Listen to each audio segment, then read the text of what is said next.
Peace and welcome to the culture right here on the Black Star Network. I'm your host, Farajii Muhammad. Thank you so much for tuning in and being a part of the conversation. Folks, we got a great show for you today. First and foremost, it's Thursday, so we want to be checking with Mr. Politics himself, Hassan Giordano, to give us his analysis on some of the big political stories of the day.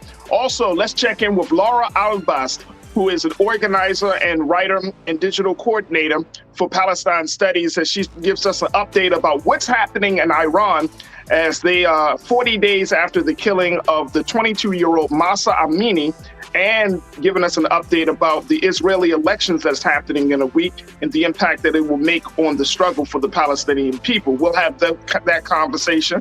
Also, can we talk about the male ego and how it's killing Black women? Now, this is based on the story of Asia Womack, the 21-year-old who was killed by 31-year-old Cameron Hogg, and how it's important for us to have a conversation about the male ego. We also check in with Culture Crew member Chinedu Wakanda to get his take on that, and so much more. So stay with us. It's all happening on today's edition of The Culture right here on the Black Star Network. Let's go.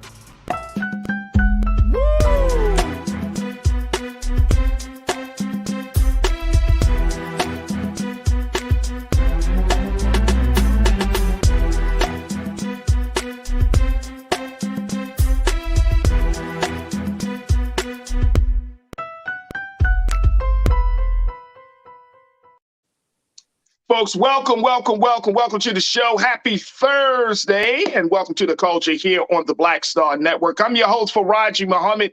Thank you so much for tuning in and being a part of the conversations today. Big shout out to my online culture crew that's checking in. If you're on YouTube and you're watching us being streamed live right now, big shout out to you.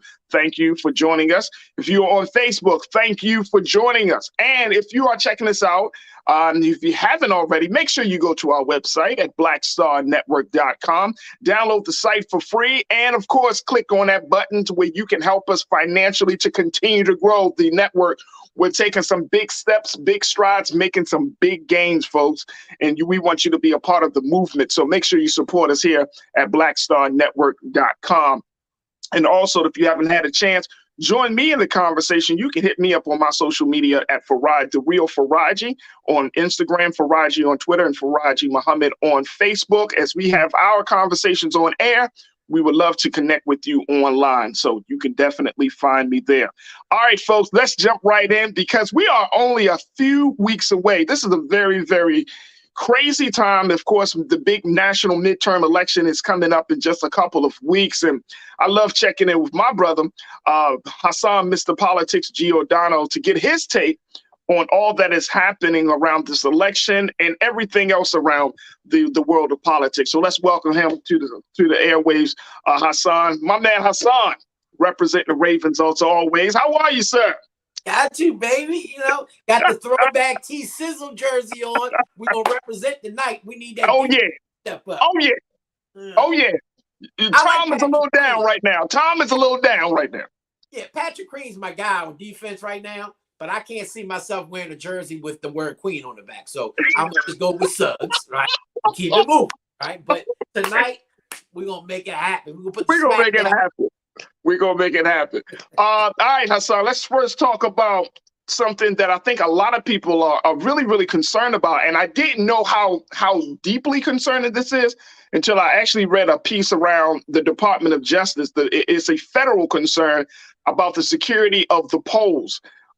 There are a number of places around the country that are expressing that they are fearing, and I'm saying election workers are fearing that there's some level of violence may happen as a result of people's anger. Take a look at this, folks. Our security here is a joke. Election workers lament lack of federal spending on security ahead of crucial midterms. One of the big things that came out from this piece, Hassan, is the fact that we're just not seeing the type of support that we should be seeing. And the crazy part is, I don't even know when there was of course, probably during a period of civil rights, but I'm saying within the last 20 to 30 years, has there been such a heightened sense of security that's needed for the polls? No, absolutely not. And you're correct in your assessment that we haven't seen this type of hysteria around polling and elections since pre-Jim Crow days, right? And this all started and it all ends with one man, and that's Donald J. Trump, period. Bottom line, there would not be this level of hysteria and this level of action without Donald Trump prompting it, right? Look, if you look at election after election, we always have issues with elections, locally, federally, statewide. There are always little hiccups, right? It's not a perfect system by any means. But in terms of fraud, voter fraud, that is very few and far between. I would hasten to say that there's nobody watching the show, including Donald Trump, who can give me off the top of their head or even examples, real examples, not something you made up in your mind, right, of a dozen frauds in one particular locality over a 20-year period of time. It's unheard of. You do have some people who at time here and there do that, but this level that we've seen, because he wants to throw a tantrum about losing and trying to declare that he did not lose the last election, has gotten his supporters and his followers so riled up that you even see now the threats being made. Look, Georgia had an election worker who was threatened to be hanged if the results of the upcoming election did not turn out the way they wanted them to turn out, right? From this worker, this person who called the election. So you do have that level of hysteria. And then you also have what I think could be an even further threat to democracy is when I believe that we'll start to see what we saw happen in Washington, D.C., that you'll see that on a local level, either at the polling locations or even possibly at the election warehouses. Because what most people don't understand is while you have a polling location across your jurisdiction, after every election, all that data is sent to a warehouse, the election warehouse. And that's usually where the Board of Elections does their recounts, right, where people can come and watch the recount and watch things being taken. And if you overthrow an election warehouse, I'm more worried and concerned about possibly, because they're going to go and the first thing they're going to do is go for the ballot boxes, right?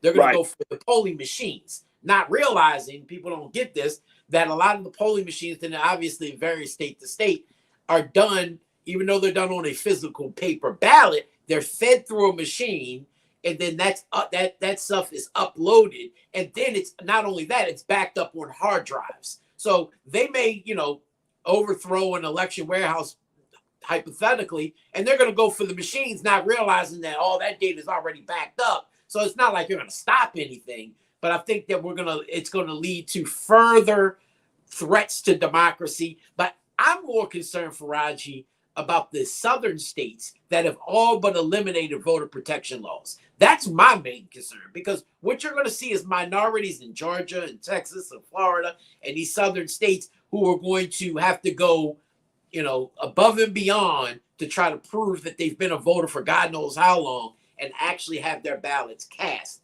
That's what I'm more concerned about, because now we have election officials with the erosion of the Voting Rights Act from back in 2014 to even recently in the past few years. We've seen that the DOJ cannot step in and prevent these states from doing what they've been doing. And so you're going to start to see long lines in largely minority areas across this country that are preventing people from casting their ballot, purposely trying to frustrate them and from casting their ballot, because of course they know that in most urban areas it's a high demographic of Democratic voters. So that's where we're going to start to see some of these issues play out, and that's my major concern prior to this November 8th general election. Now, a couple of things, and McCole brought it up. Our online culture crew member, McCole, checked in and said, look, did you hear about what's going on in Arizona? As people are dropping off their ballots, there are armed people sitting nearby, quote unquote, election watchers. Talk to us a little bit about that, because I actually remember when Trump, during the 2020 election, you know what I mean? There was that talk about election watchers. Trump had, there were some people who had designated themselves to be election police or poll police or something along that line. Okay. And so is that happening? Is that happening? Are you reading or are you hearing about those things happening right now? Because I know a lot of states are already in their early voting process, early voting period. Oh, you got your mute, bro. Hold on, you got your mute. Oh, are you not on mute? We're gonna try to get your sound up very quickly.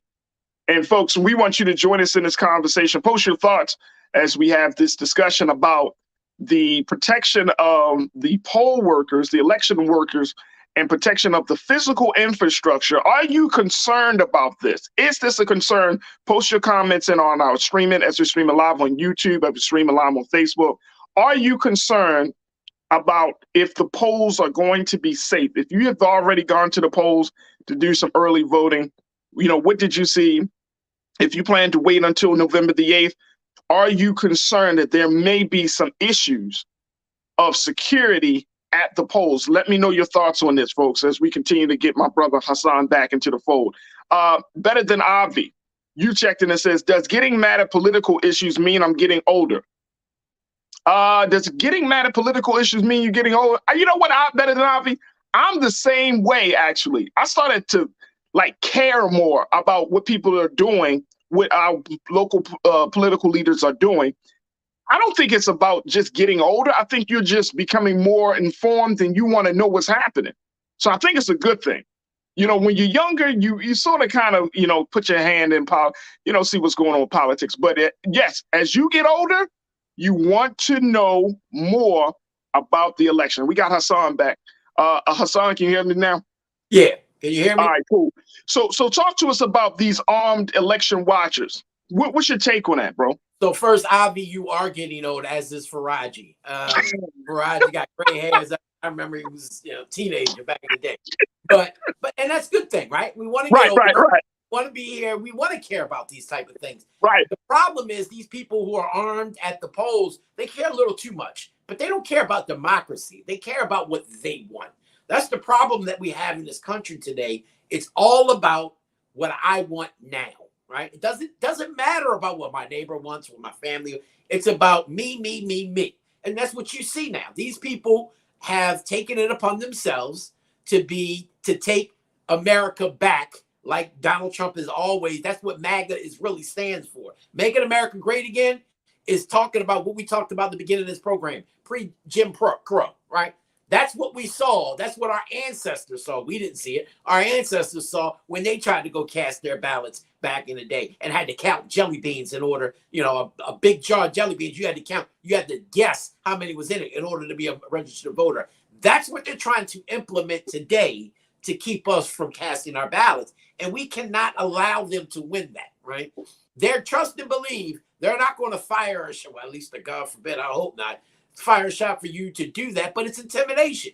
They've used tactics over and over again. As a matter of fact, 2 of them just got indicted. I think it was Ohio that they just got convicted because they sent out robocalls in urban areas, right, in minority communities, kind of dissuading them from coming to the polls in fear tactics. And so they're going to do this. We're going to see that, and I think you're going to see it largely in states like the caller was talking about, Arizona. Look, this election and the ultimate balance of power in Congress is real simple. Boils really down to 7 states: Arizona, Georgia, Colorado, Michigan, Nevada, Pennsylvania, and Wisconsin. Those are the quote unquote battleground states.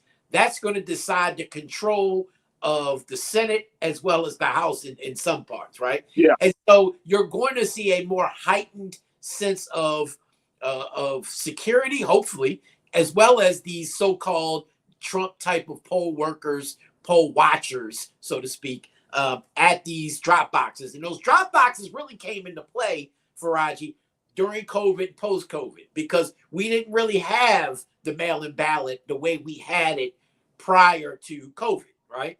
Some states had mail-in, but for the large part, you didn't have that across many of the states in the country. COVID allowed that because it was a more convenient way for people to cast their ballot without having to go to an early voting site and interact with people, right? Or election day site. And so The problem we may have with that also is, while they are locked and are only supposed to be checked periodically with election workers who are now being trailed by armed security, either police officers or security themselves, so nobody can rob them of the ballots.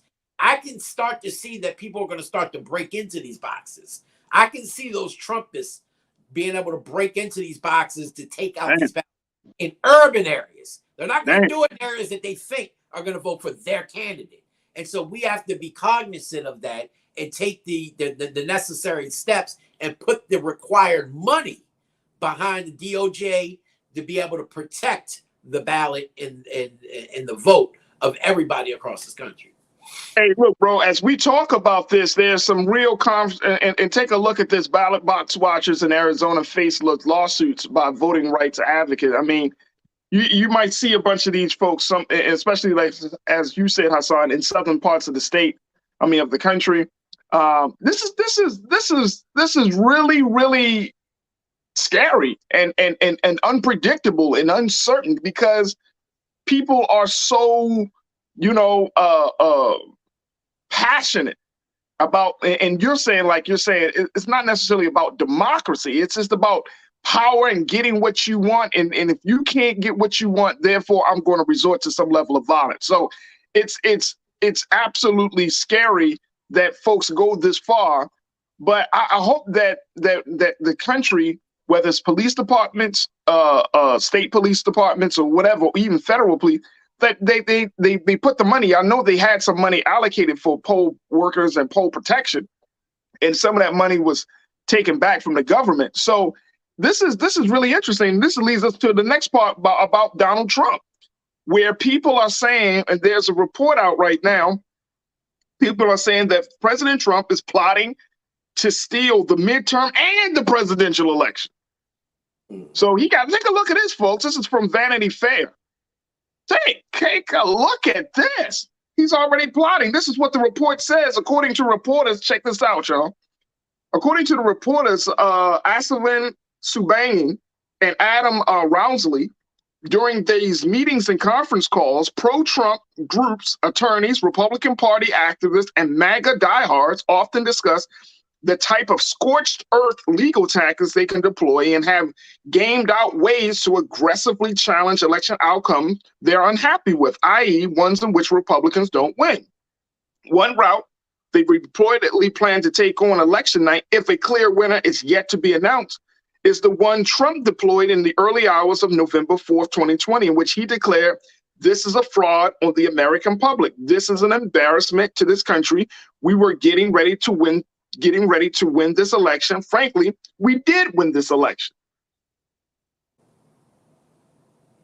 What? They didn't even win 2016. Let's be honest, right? The popular vote went to Hillary Clinton. Right. Yeah, you won the electoral vote, right? And granted, that's fine.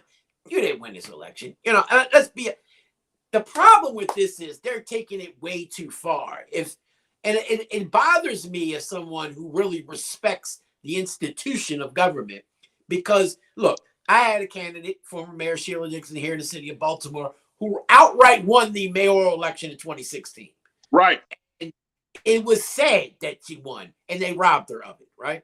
That they found out the other candidate illegally paid for people to come in from out of town, from Philly, where she was from. I mean, it goes on. But you don't see her running around saying, "Oh God," and rising up, and we gotta, it's okay. You know what? They got me on that one. I think I would have took it a little bit further than she did. Maybe made a class action or some type of court proceeding and challenging it. But nonetheless, when you are someone who is supposed to be of the people and for the people, you don't allow basically what they're doing is that Trump's doing is allowing for hysteria.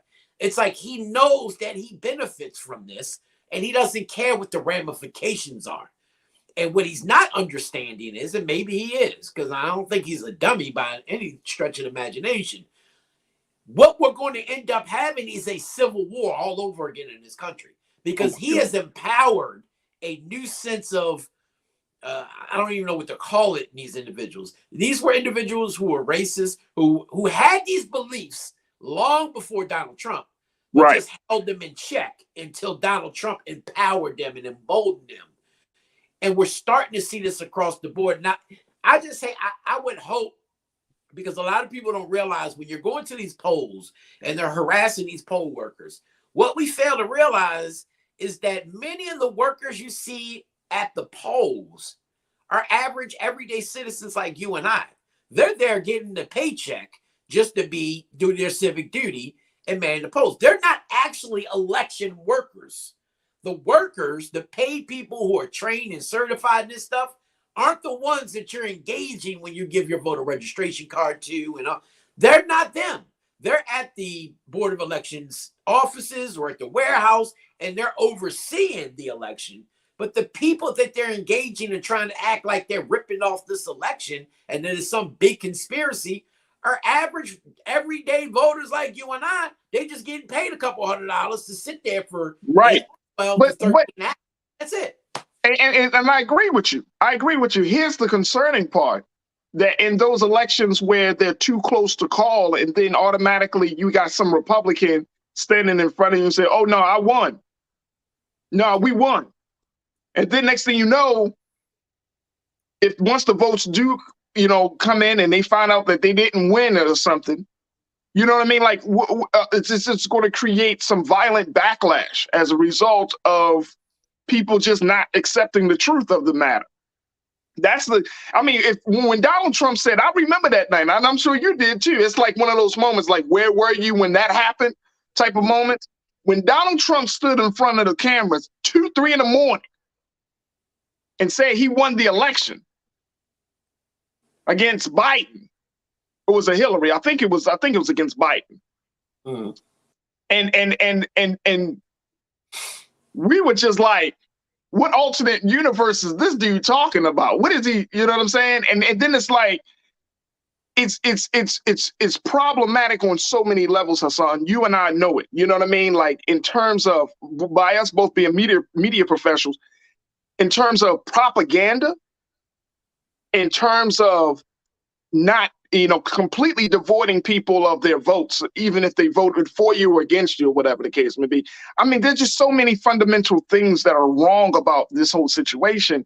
And it feels like there isn't any real control, like either Biden or Merrick Garland from the U.S. attorneys, like, who's going to rein all of this stuff in? Like, if we know this, if we know that Republicans and MAGA diehards are plotting, who's going to rein this stuff in, bro?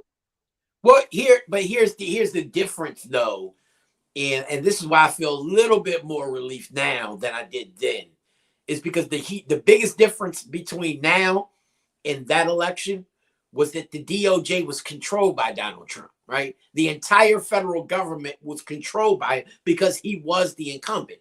At this point, Merrick Garland is the DOJ. President Biden, president, right? We have a democratically controlled Department of Justice and White House. So you're not going to see the same level that you would have saw when Trump was president, because at that point he still had some type of control in terms of enforcing the DOJ or encouraging them to do his bidding. He can't do that this time. He can't do it this year, and he damn sure won't be able to do it 2 years from now, right? Right. And so that is at least the level of checks and balances that should be okay. And then, see, people don't realize, if it gets out of that hands, it actually goes to the House of Representatives to be able to declare a winner in a case like the presidential. And because Democrats control the House, even though it's a very narrow margin, that still, again, gives American people pause and relief, at least to some degree, to know that it's not just going to, be rammed down their throats because they made some backroom deals illegal. That Vanity Fair article, let me tell you something, Farajii. What's done in the dark is always brought to the light, but guess what? Not election stealing.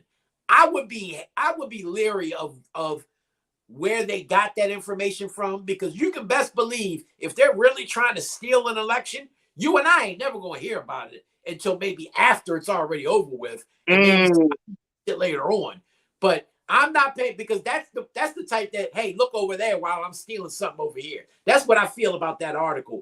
I don't think they're going to be that stupid to be that open on a call, to have that leaked to a reporter. Like, trust and believe, at the highest levels of government, don't get it twisted. They've stole plenty of elections in our lifetime. We just don't know about it, right? Right. Oh, that's a good point. That's an excellent point. Dirty Reds, you checked in. Dirty Red 76. You said voter intimidation doesn't scare me, but I am concerned about the police back and the intimidators. Same thing. I'm concerned about that. And Dirty Reds, I'm also concerned about the fact that if you have conspirators who are planning to kind of reshape the conversation, or rather the narrative about this election, that we might see some folks back in that. That's what I'm concerned with. Thank you, Dirty Red. Shalinda, you checked in and said Trump yesterday said to not vote on any senators because he doesn't want Biff Mitch, the senior Republican. I haven't heard that one, Shalinda, but I'm not so. If he did say, you saying he said it. Here's the thing: I haven't heard it, but I wouldn't be surprised because him and Mitch McConnell they don't see each other on the same page. Karen, I wouldn't either, but that's a stupid philosophy. That's a stupid mindset to have when you're basically in control of the Republican Party and you don't want your own party to get control of the Senate because you don't like the person who's going to be the leader. Like, that's just idiot. That just shows you who Donald Trump really is. Oh, no doubt. I wouldn't put it past him. I'm telling you, I wouldn't put it past him. No. As much as he can do some things that you'd be like, oh, okay, he got away with that one. Then at some other times you're like, what the hell? I wouldn't put it past them. Karen, checking in. Good to hear from you, Karen. You said voters must be able to vote in peace and safety. Homeland Security should provide security at all polls and voting stations. I don't know if they even have the capacity for that. They do. They have the capacity of what they want, right? Look, we just had a $1.9 trillion American Rescue Plan. We got plenty of money, all right? The problem is we have to allocate it to what we need it for. I don't need to have executive protection for my mayor walking around my city. Take that executive protection and put them at the polls. We got to step it up. I think Karen's right. You got to have not just Homeland Security. You got to have the sheriff department, the police department. Yeah, those I agree. Yeah, I agree. Regular duties of some of them, allocate those resources to the polls to make sure that not only the election directors and participants are protected, but the voters are as well. Absolutely. Folks, we got to take a quick pause. When we come back, we'll continue the conversations. We're going to branch the conversation to international affairs as we check in with a Palestinian organizer, writer, digital coordinator, Laura Albas. She's going to give us some updates about what's been happening in Iran, as Iran is preparing for the Israeli elections that are coming up in a week, and talking about the killing of 22-year-old Mahsa Amini.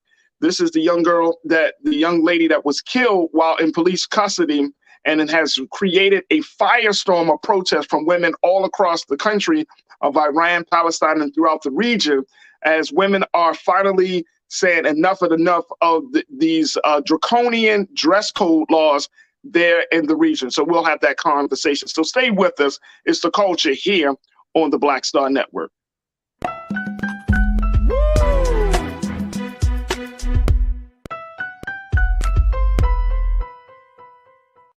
This is our time, our moment to move forward, beyond the gun violence, the hospital closures, the unaffordable housing.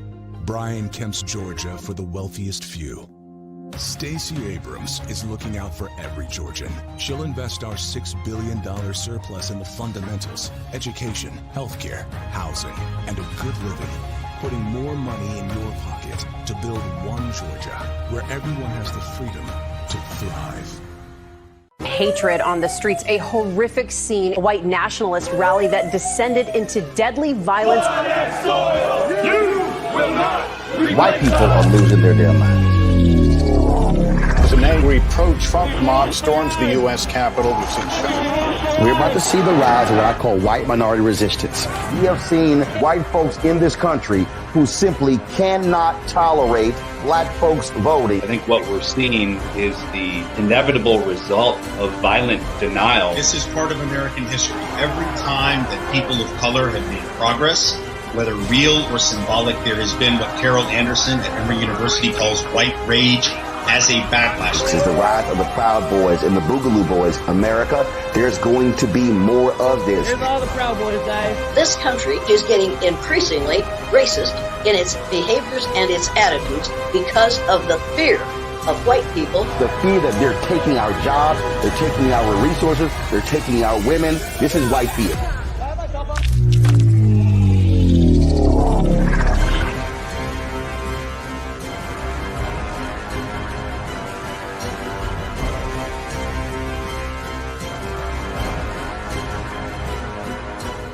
When we invest in ourselves, we all shine.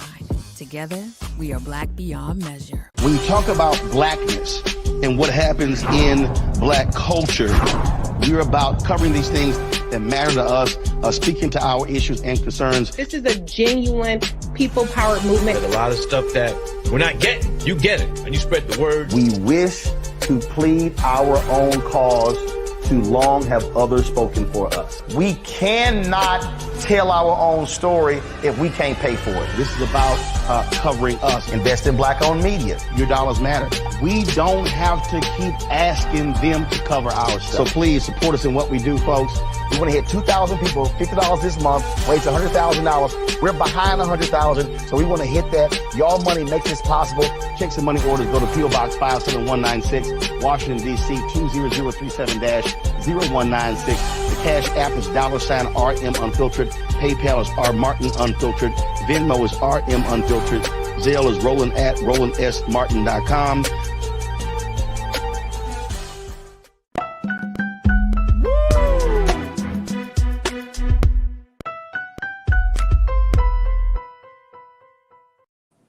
Folks, welcome back to the show. We want to shift gears from national politics to international politics as we're going to have a conversation about what's been happening in the Middle East, as there have been a number of major moves happening across the region where protesters, and mostly women, are leading protests against dress code laws that continue to be oppressive to women in the region and has led to the killing of 22-year-old Mahsa Amini. And as a result of that, there has been, Mahsa was killed in police custody 40 days ago. And as a result of that, there have been ongoing nonstop protests against these draconian dress code laws. And take a look at this: weeks of protests that have shaken Iran since one woman's death show no sign of fading. Now, we want to check in. We have a couple of folks that are going to be checking in to have this conversation. First and foremost, I'm joined by my sister, Laura Aldas, who serves as the senior editor in digital communications for Palestinian Studies. And she is an organizer working with a number of folks who are working underground in that region. And she is doing her work in Washington, D.C.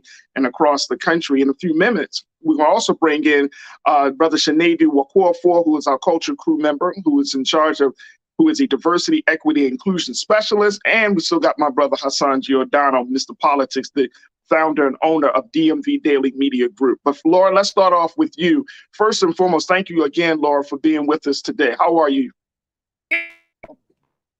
Thank you for having me. I'm doing okay. How are you, Farajii? I'm all right. I've been wanting to have this conversation with you because I was here. I'm in Los Angeles, and there's this big poster right there on the freeway of Mahsa, the picture of Mahsa Amini. And when I first drove, this was like a few weeks ago, when I drove past this poster, and I was thinking to myself, who is Mahsa Amini? Like, who is this? So then I started to do some research, and I realized, I said, oh my gosh, this is a young woman who was killed in police presence as a result of some dress code laws.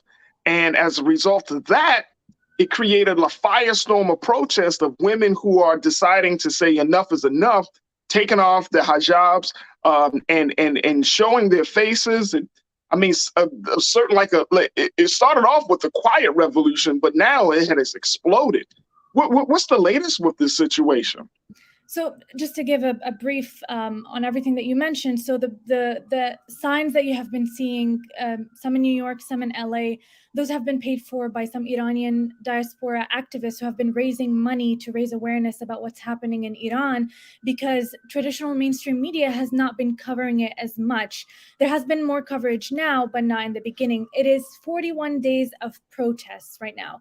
So on September 13, Mahsa Amini, or as she's known by her Kurdish name, Jina Amini, was beaten and taken into custody by Iranian morality police while she was visiting Tehran from she's from her hometown is in a Kurdistan province, for allegedly wearing her hijab incorrectly.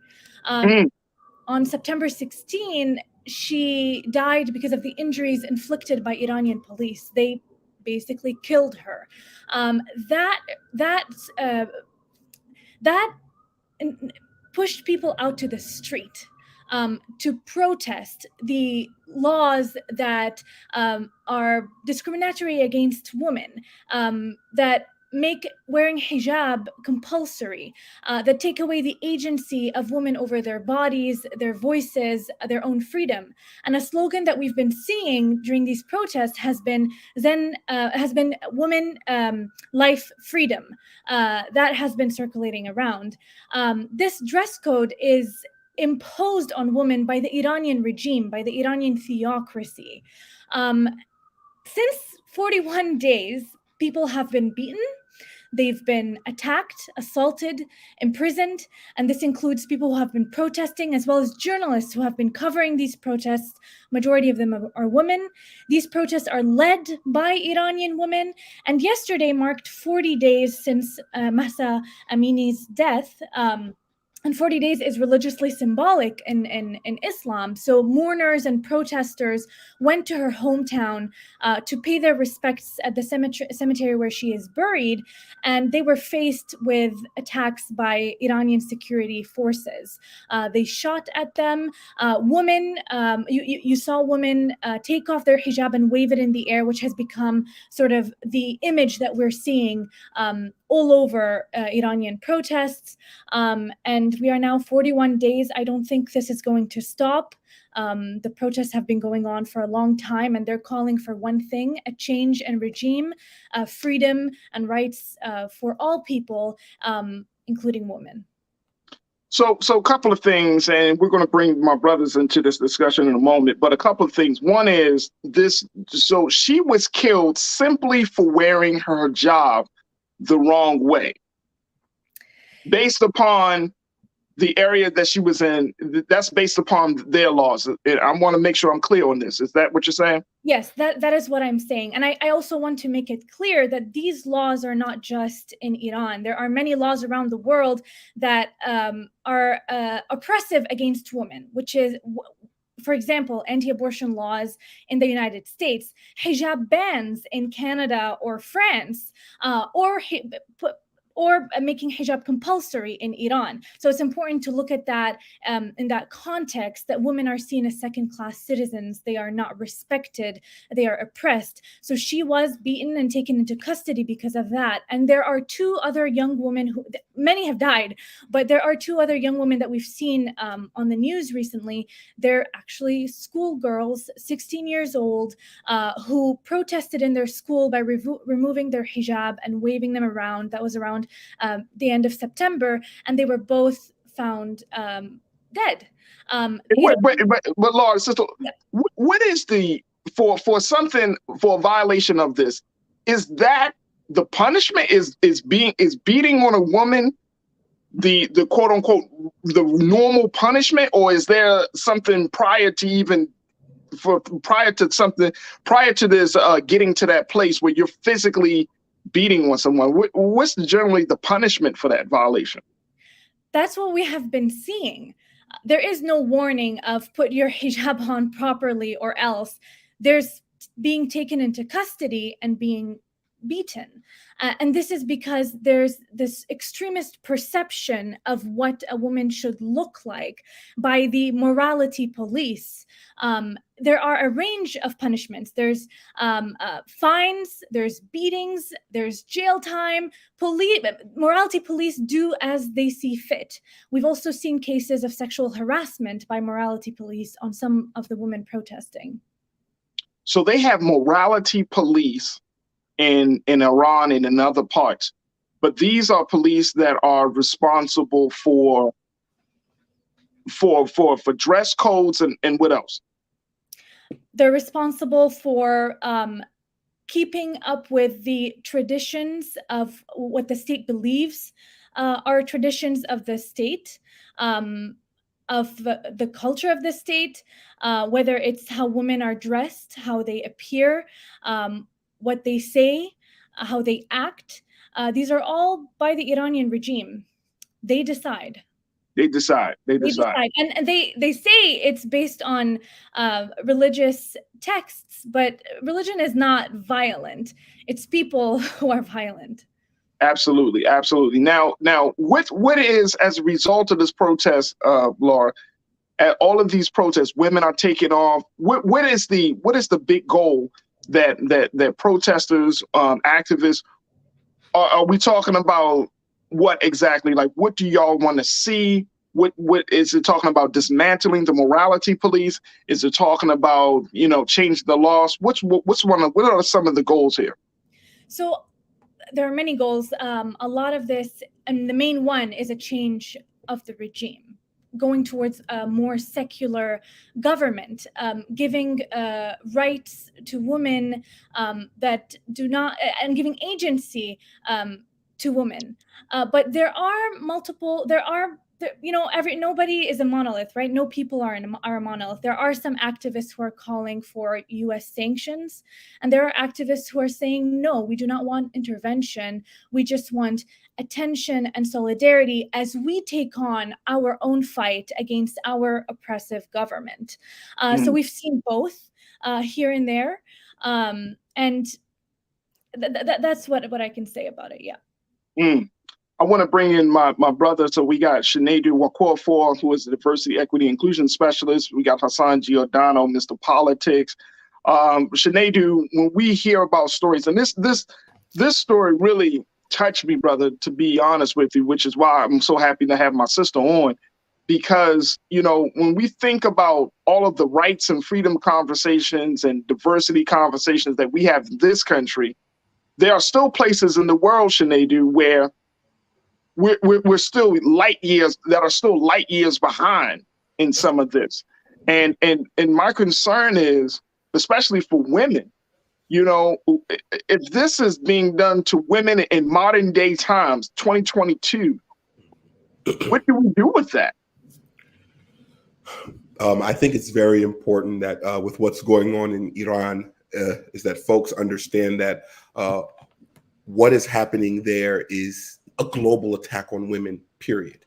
Regardless of what the religious context may be down there, we're at a stage in our lives, not only with media, where we all know what's happening at the same time in real time, but we're at a place where men, very powerful men, are doing whatever they can to control women in any shape, size, or form. And I think the amazing part of what's happening to this story about late Masha Amini is people are saying, no way, Jose. And I find it very important that we have these conversations about what's going on in Iran, especially because when you think about when people protest in America, we have the freedom to assembly. We have these laws. These young girls who are taking off their hijabs, who are burning their hijabs, they are literally risking their lives to make a statement. And I think it is our duty to stand with them in solidarity because, in all honesty, they have everything to lose. And that's the other part about this, Laura. I mean, a lot of the women there need, you want to stand in support, but then at the same time, I'm wondering, what does if these countries are so, quote unquote, far behind in understanding and seeing the value of women, who are understanding the rights of women, what do supporters outside of the country can do to help move the struggle that women have in these countries to the next level? That's the first part. But then the second part is, this is unfortunately under the banner of Islam, right? Of course, we've seen Christian oppression, but in this particular case, this is under the banner of Islam. And as one who subscribes to that way of thinking, it's sad. It has to be called out, because this is not the prophet, may peace and love be with them, but this is not the prophet's way. He did not say beat a girl to death because of the way she wears her hijab.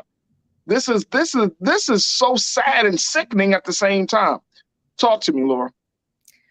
Exactly, Farajii. I just want to say that women in the Middle East are not damsels in distress. We're not waiting for a Western savior to come and save us, whether it's in Iran, Iraq, Lebanon, or Palestine. We are leading our own revolution ourselves.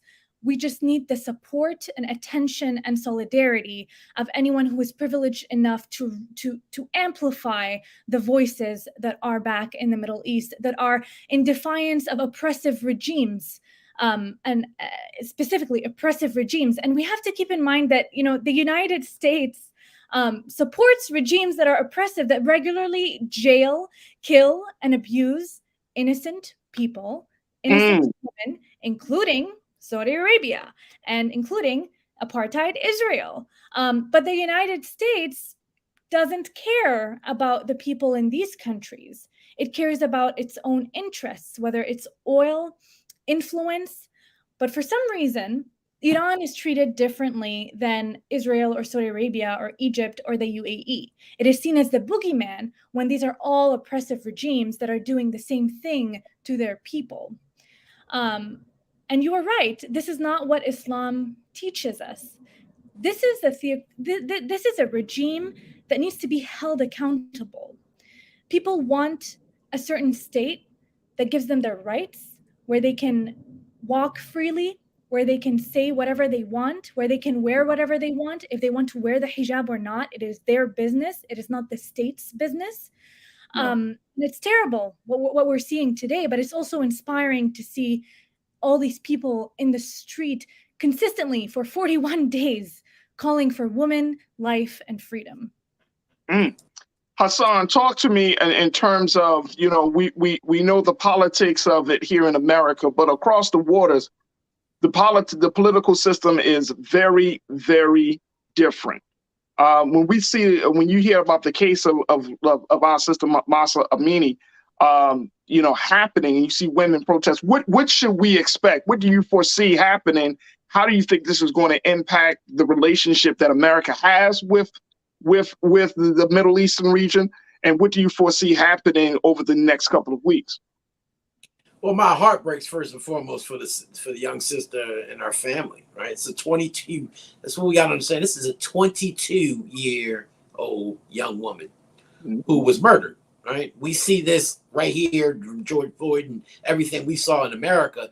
That's what this is over there. There's really no other way to put it. But the American government has never really had a great relationship with the Islamic Republic of Iran. Right, they're an oppressive theocracy that really needs to go. We've seen this in other places across the globe, from Egypt and from decades and years past. And so, it'd be interesting to see if the Biden administration actually weighs in on this and really does anything. And I'd be surprised if they did. We saw what they've done with Brittany Griner, which is basically nothing but a bunch of sound bites when they're asked and forced to do so. But Laura's so correct. Like, Islam isn't violent. And I'm glad this is being said and had conversations being had on this program, because people have to understand that we are still living in a society where people put Islam in a certain light when they don't understand the actual religion and the way of life. That is not what Islam is about. It never has been. And, like she said, and I always say this, it's just like guns don't kill people. Stupid people with guns kill people. It's the same way here, right?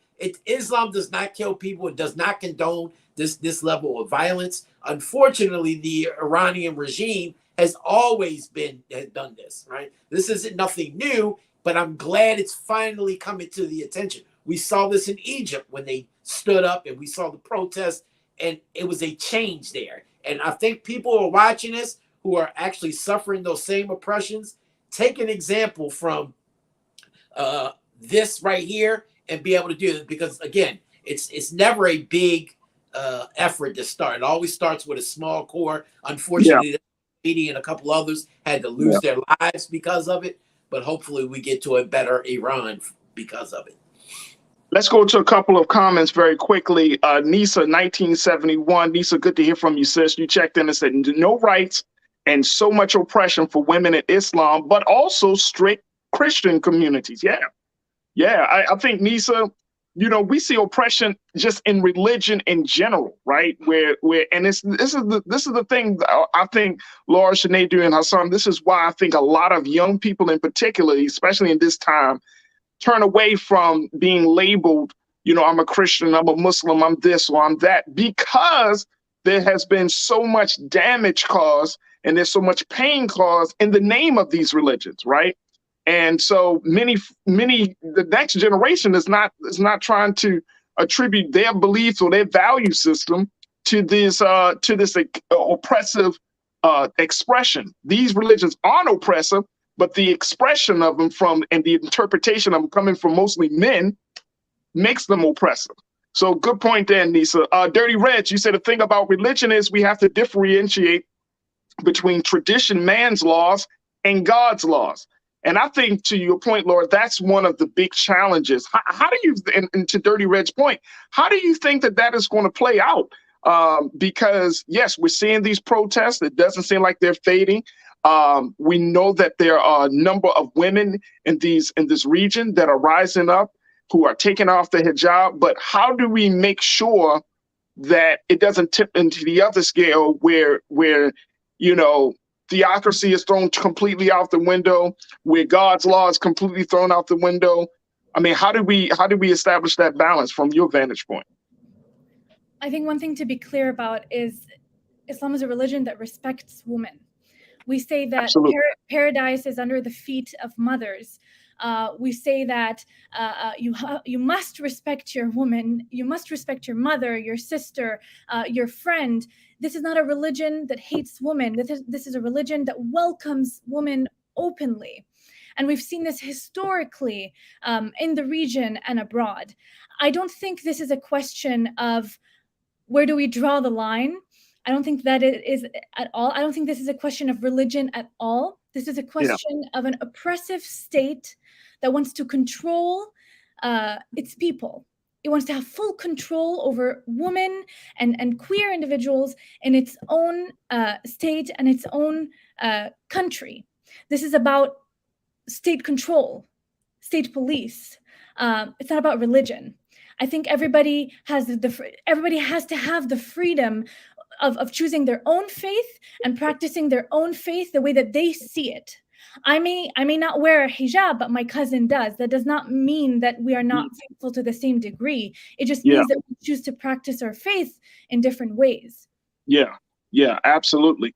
We got a few moments left, and Laura, I want us to, as we talk about this unfortunate killing of our little sister Mahsa Amini, let's talk about the fact of, you got these major election coming up in Israel and the impact that that's going to have as protests are continuing to happen. And next week, folks, Israelis go to the polls, and former Prime Minister Benjamin Netanyahu has thrown his hat to be in the ring to be reelected. And he has been a longtime leader of Israel as he met with various presidents and has dictated in a lot of ways, and it's caused a lot of pain, a lot of bloodshed during his time. But he's looking to get back into power come next week. Laura, talk to us a little bit about what the implications are for this election and how pivotal it is for folks to not bring an individual like a Benjamin Netanyahu back into power. So Israel likes to call itself the only democracy in the Middle East. This is a talking point that is repeated by many Israel supporters, from Bill Maher to Kamala Harris. But this is not an election. This is not a democracy. There's millions of Palestinians who are living under Israeli apartheid, who are living under the Israeli occupation. There are Palestinians who hold Israeli citizenship that have a right to vote in these elections, but have absolutely no power, no influence, and are not treated with any dignity. There is no right wing or left wing in the Israeli occupation under the Israeli regime. There's only settler colonial violence.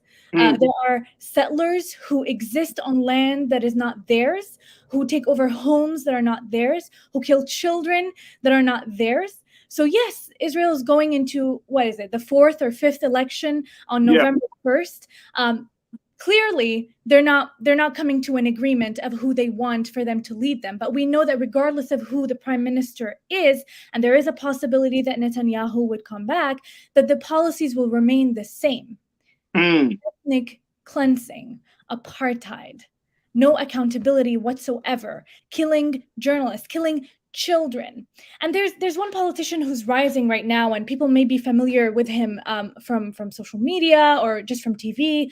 His name is Ben Gvir. Ben Gvir is part of what you would call an extremist organization under the Israeli regime. He waves guns all around. He threatens to kill Palestinian children. He has openly called for the ethnic cleansing of Palestinians. He has gone to the Sheikh Jarrah neighborhood in Jerusalem, the same neighborhood where protests erupted from in defense of families whose homes were to be taken away from them, who they were about to be expelled. And he has set camp there and brought other settlers, younger settlers, and asked and provoked them to attack Palestinians. There is a very big possibility that this man's going to win a lot of seats or win a lot of support in the Israeli Knesset, the Israeli parliament. The polls show that around 30 to 40% of Israelis under 35 are planning to vote for him. And he might win about 10% of the seats in the 120-seat Knesset, the 120-seat parliament. And, you know, he might end up in a coalition led by Netanyahu, who might come back, or by Yair Lapid, who is currently the prime minister. But regardless of that, the Israeli regime continues to become more violent and more oppressive. And it continues to kill and expel Palestinians from their land. To give you one example, this month alone, we're not seeing this at all on the media, but Israeli occupation forces have increased their attacks, assaults, and raids into cities in the West Bank, specifically Hebron, or as we know it as Al-Khalil, and Nablus. In the past week, they've killed 6 young men because of this. A lot of people have come out and there are protests right now in the West Bank happening in Nablus, to the extent that the Israeli occupation forces, for the first time since the early 2000s, have used aerial missiles to shoot down at protesters. We have to understand the context here. This is almost 75 years of an occupation. Palestinians living under surveillance. Every single day, a child is kidnapped. Last week, it was a 14-year-old girl from Jerusalem. Raids in the middle of the night. Arrests that are indefinite, without charge, without reason, just to put pressure on people and to psychologically torture them. And then murders. And this is just October. You know, they killed Shireen Abu Akleh, a Palestinian journalist, back in May. They've killed children in Gaza. They've bombed Gaza twice in the past 2 years. Nothing's going to change. We're just going to continue to see the same occupying, murderous regime led by Israelis who want to ethnically cleanse people like me and my family, while the United States government continues to send $3.8 billion of tax money that belongs to us as Americans for our schools and our healthcare systems and our livelihood to go to the Israeli military to kill Palestinians. That's where our money is going. Hassan, I know you got to hop off, but I do want to get your take on that, because billions of dollars are being sent to Israel each and every year, no question. We know the power of the Israeli lobby in America. If it looks like Netanyahu will be back in power, how do you foresee this impacting the relationship that the United States has with Israel, and the fact that the United States has its hand in what's in other parts of the Middle East?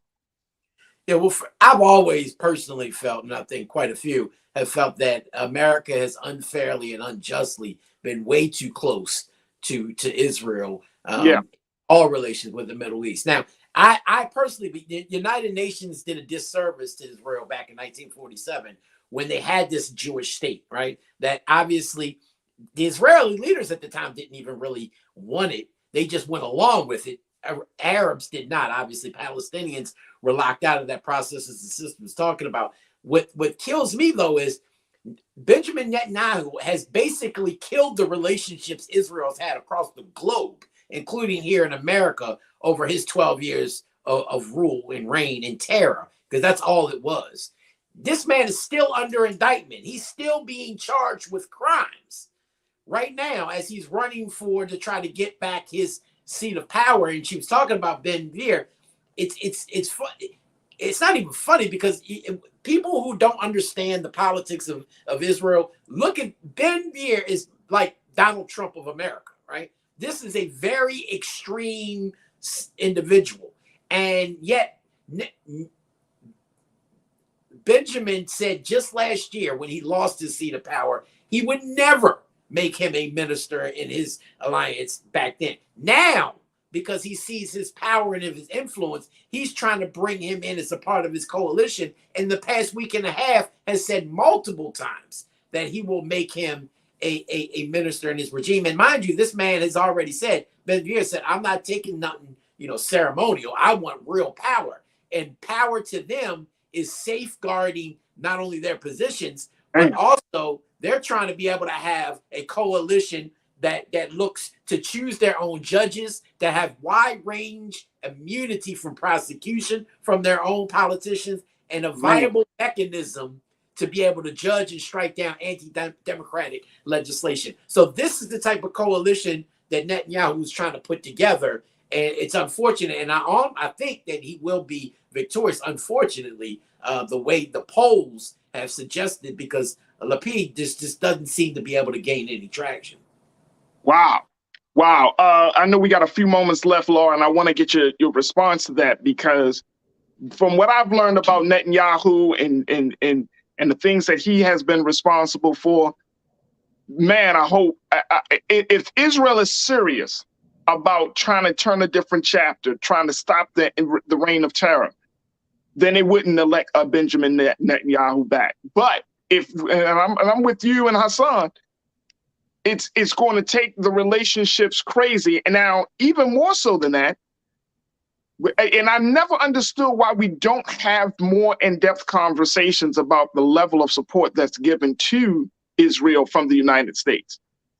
And it's actually, in that, I remember when the number, Laura, was like 1.8 or 1.3 billion or something. It was low, and the number keeps increasing. It's absolutely mind-blowing. But what's your take on this as we get the final word from you? Yes, the number keeps increasing, and it's also insulting that last year in 2021, after the Israeli assault on Gaza, Biden came out and gave an extra $1 billion to the Israeli military, just to put that out there. Now, on the conversation about Netanyahu and the relationship with the United States, let me be very clear. The Israeli government does not respect the United States government. The U.S., every single U.S. administration has always been acting as a lapdog for Israel. Netanyahu switches his loyalties with every president and approaches them a different way. Under Obama, he disrespected Obama and went straight to Congress. I remember that. Without an invitation, and spoke about how they should be, I don't know. That was unprecedented, Laura. He did that like in the House. In the House. Zero respect. With Trump, he supported everything Trump is saying, had these huge billboards in the streets of apartheid Israel showing how much he supports Trump. And as soon as Biden comes up, he changes his loyalties again. I think what we need to be clear about, Farajii, is Israel is never going to be serious about anything. This is our land. We are not looking for a peace agreement. We are not looking for negotiations. We are looking for our land back, our freedoms back, our liberation as the Palestinian people that has been stripped from us, that we suffer every single day through raids, assaults, kidnappings, imprisonment, surveillance. They now have surveillance technology that recognizes your face, and if it thinks that you're doing something wrong, it will shoot you. It is all operated by AI, and that's in Hebron. Now, when we talk about Ben Gvir, that we mentioned, who is rising, he's just a symptom of a bigger problem. The next generation of young Israelis are more violent, they're more hateful, and more intent on purging indigenous Palestinians from their native land. We've seen this, it's documented multiple times. They've went to the streets and chanted death to the Arabs. Now, in the United States, while the US government is extremely supportive of apartheid Israel, we have seen polls that came out that show that more Democrats are questioning the US support to Israel. More young people are questioning why is Israel doing this to the Palestinians? There has been a slight shift in the United States amongst youth, in the progressive Democratic Party, who are looking more critically at the situation. But the government is not changing. The administration has been the same. Biden is not someone that anyone should trust to do anything. He's a failed president. He can't even he cannot even lead his own people here in America for us to trust him to have any deals or any conversations or any influence in the region. We're going to have to end the conversation right there. Laura Alabas, who serves as one of our contributors here. She's also serving as the senior editor in digital communications for Palestine Studies, and she's an organizer working out of Washington, D.C. Hassan, my brother, thank you so much for the extra few minutes you spent with us today. And we'll continue the conversation with Brother Shenadu in a few moments. Folks, and Laura, thank you so much. And we'll certainly bring you back on as we see the case of Mahsa Amini continues to develop and to get more updates from the front lines, especially with so many women protesting. We got to stay on the story. We have to stay on the story. So, Laura, I appreciate your time with us this afternoon. Thank you. Inshallah. Thank you so much, Farajii. Absolutely. Absolutely. Folks, we got to take a quick pause. When we come forward, let's take that conversation and I'm going to put it in a different context. Let's talk about, is the male ego, not black men, just male ego, killing black women? This is coming out of the story that I've been advocating for of the 22-year-old sister, Asia Womack, who was killed by a 31-year-old friend, quote unquote, because of a basketball game. Y'all remember this story. Now, as the details and the arrest has been made of Cameron Hogg, there are questions about male ego being brought up and how this may impact a lot of the relationship between men and women. We'll have that conversation up next with Culture Crew member Shenadu Wakorafor. Stay with us. It's The Culture here on the Black Star Network.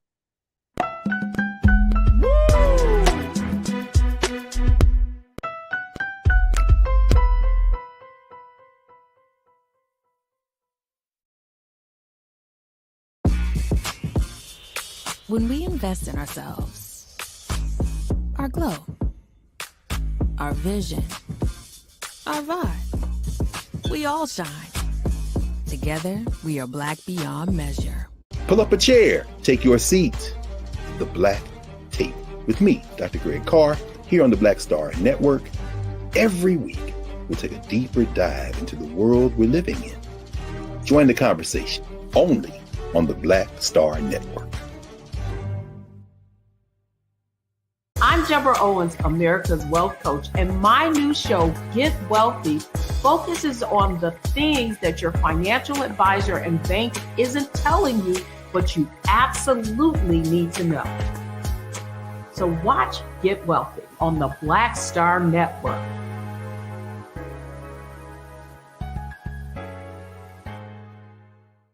Hi, I'm Dr. Jackie Hood Martin, and I have a question for you. Ever feel as if your life is teetering and the weight and pressure of the world is consistently on your shoulders? Well, let me tell you, living a balanced life isn't easy. Join me each Tuesday on Black Star Network for A Balanced Life with Dr. Jackie. We'll laugh together, cry together, pull ourselves together, and cheer each other on. So join me for new shows each Tuesday on Black Star Network, A Balanced Life with Dr. Jackie.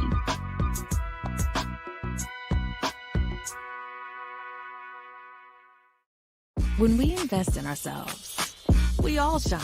Together, we are black beyond measure.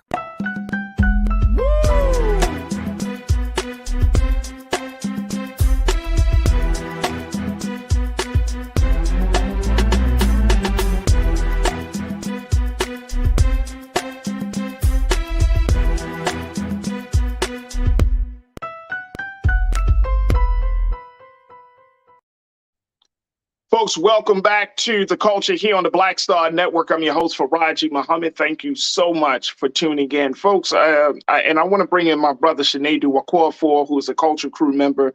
He is a diversity, equity, inclusion specialist as we have this conversation. And Sinedu, man, I know we spent a little bit extra time on that story, but I needed to get that out, bro. It needed to be said about the case of Mahsa Amini, because a lot of our people may not have known about this 22-year-old little sister who lost her life just simply because the way she wore her hijab, and she lost her life as a result of that. It's heartbreaking. It is heartbreaking. And that's why I wanted to at least have this conversation. And I know when we wanted to talk, when you know, looking at putting the show together, and, you know, the question about the male ego came up, and I know that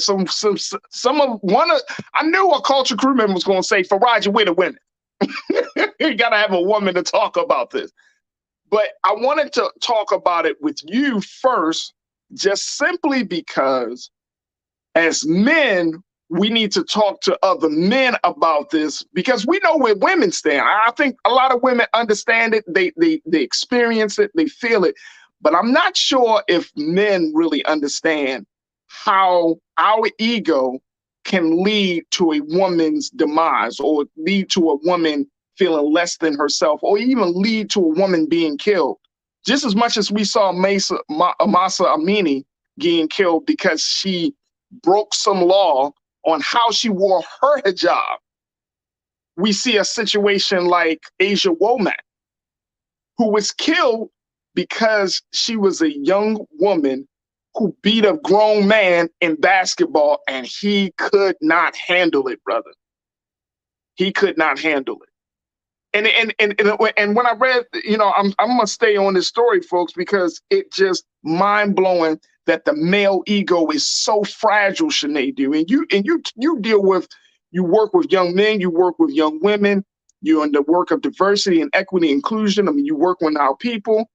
But this is so fragile. I wanted to share this quote. This comes out of the story that the Root did around this. And take a look at this, folks. In this op-ed, male ego is killing Black women. It says, I'm not saying, and this is from the writer, I'm not saying the use of female alone makes a man a killer, but men who fail to see women as people deserving of equal respect often use that as a noun in place of woman. Asia might have been a female basketball player, but she was a woman. Women deserve that distinction for the sake of their humanity, not to mention proper grammar. And then the second part, let me just share the second part very quickly, then Sinedu, we're gonna get to you. She said, we live in a society that continues to instruct men to view women as not only weaker than men, but to see them as objects to be dominated by men. So men are told that they can't lose anything to a woman, certainly not anything that requires physicality. When a man does, it's not a testament to the athleticism of a woman, but the perceived inadequacies of the man who lost. It's an attitude you often find in men who play sports, but it applies to men collectively in their broader treatment of women. And when it comes to Black women in particular, this mindset leads to a dangerous reality. That's from the Root. So take a look at this. Male ego is killing Black women. Sinedu, what say you on this? Do you believe that to be the case? Man, not gonna like this. Male ego has destroyed the world, and that's from the beginning of time, because we see this in our community as African Americans, where we'll say something along the lines of, you know, oppression. But then we forget that men have this. Excuse me. Sure. Men have this this fantasy that they have control over everybody. That's man and woman. And what's sad is men do not share equity with women. You see it in the workplace. You see it in politics. You see it in society. You see it globally, where you still have women showing up as the first of something in this day and age. And I think the reason why women, this is a conversation for men, and I'm going to tell you why. When we talk about racism, you hear Black people say a lot of times, it is not our job to sit here and educate white people. White people need to have this conversation with themselves. And in that same, with that same manner, I think the same thing about this conversation. Men need to have a conversation. Why could something so heinous happen? Because let's leave the killing to the side. Let's think about, why did this brother challenge this woman in the first place? Right. What did he want to prove? What did he want to aggrandize in that moment? Did he want to overtake her? Women are still seen as pieces of property or pieces of things that need to be mounted upon. Excuse my language, but it's almost like they're expendable. And this is not new, but what is new is the technology of how information is now shared. Now, the women in, listen, I'm going to tie it together. The women in Iran are hearing what the cries of the Black women are saying here and vice versa. And they're realizing that the issue is the same. Whether you're looking at religion, whether you're looking at sexuality, it does not matter. Men have an issue with allowing women to have their voice. And just like before, and just like it'll be now and tomorrow, I think women have had enough. And I think it is time that men have this conversation with each other, where we address our egos and we lay them down and try to figure out, how do we heal from being this type of person? Who is raising us to be this type of person? What policies are allowing us to be this type of, what cultural infrastructure? Because this is religion, this is politics, this is all things. Law, everything you think about is all helping to propel the man to feel like he gets to dominate women. Brother, I couldn't agree with you more, which is, again, part of the reason why I felt like you were the best brother to have this conversation with as we started off, because you understand the complexities of it. And I know some brothers that might say, well, no, you can't blame, and no, I see Chris, I got you, you say you can't blame men for all of women's problems. It's not blame.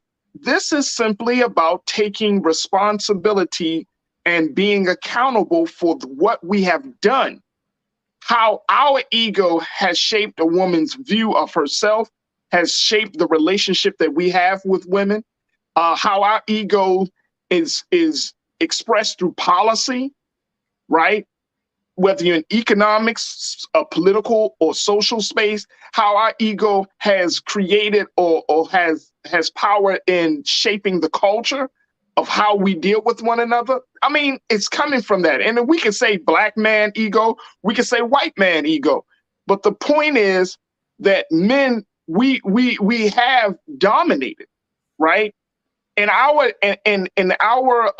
authority is not always rooted in righteousness, not always rooted in equity. It's not always rooted in respect and inclusion. It's not always rooted in making sure that there's a space at the table or a seat at the table for women to be seen and heard. It's not rooted in that. And I think that that's the pushback. And I think that it's not enough for women to tell a man to do that. A man has to step up and say, you know what? I was wrong. That's my fault.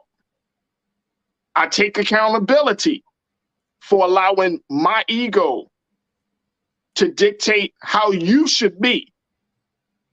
And when we see in this case of Asia Womack, the dude could not get past, bro, the fact that he was beaten by a girl, she, trash talking, and he got to his head. But you know what, Sinead, I see this in a lot of Black men.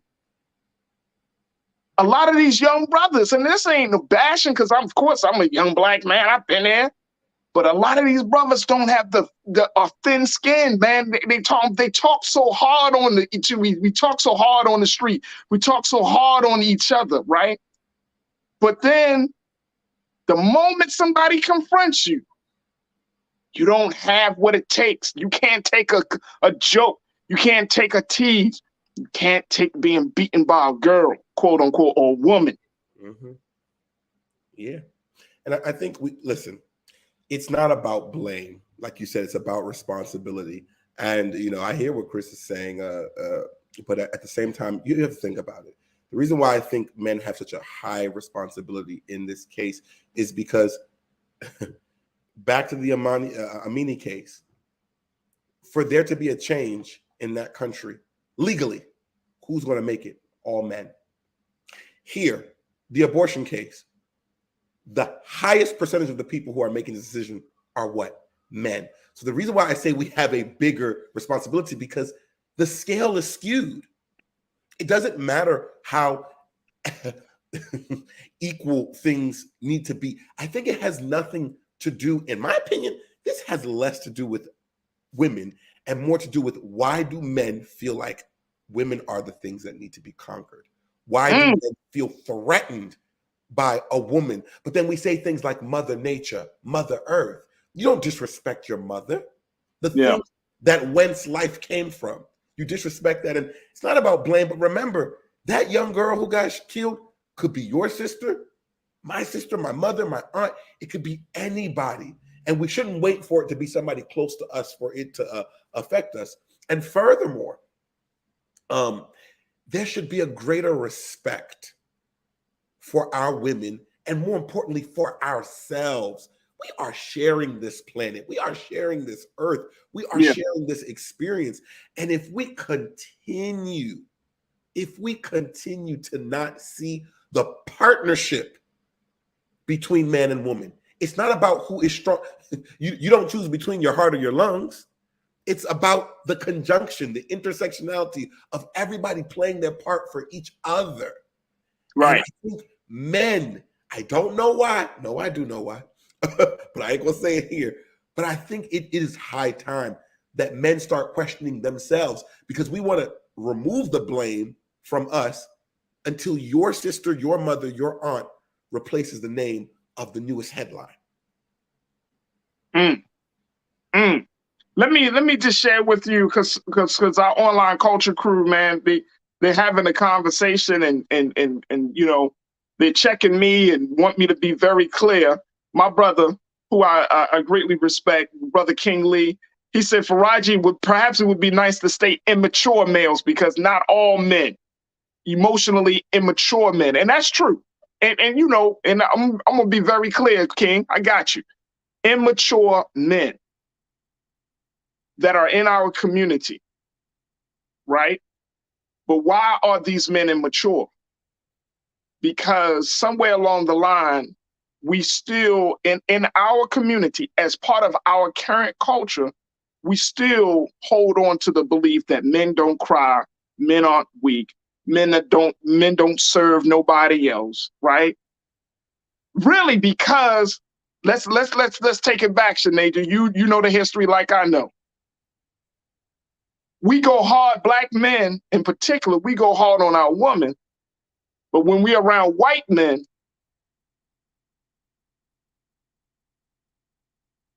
right, that relationship changes, because historically, white men have gone hard on us and made us feel like less than. And it is in a man's nature to have some sort of power and authority. It's in a man's nature. Same thing for a woman, power and authority. But if you are in the presence of someone who you deem as having more power, greater authority, then you're not going to assert yourself. It's like the old thing, and this is something that I've seen, and I'm not going too far off topic, but it's like we will tear up our neighborhood, right? But in every major city in this country, Black people, we do not go into certain white places. Or we tell ourselves we better get our act together before we go into this neighborhood. Why? Now when we among ourselves, we do whatever. But we already inherently, fundamentally, mentally and psychologically know that if I'm going into this neighborhood, nah, I can't create no ruckus. If I'm going into this space,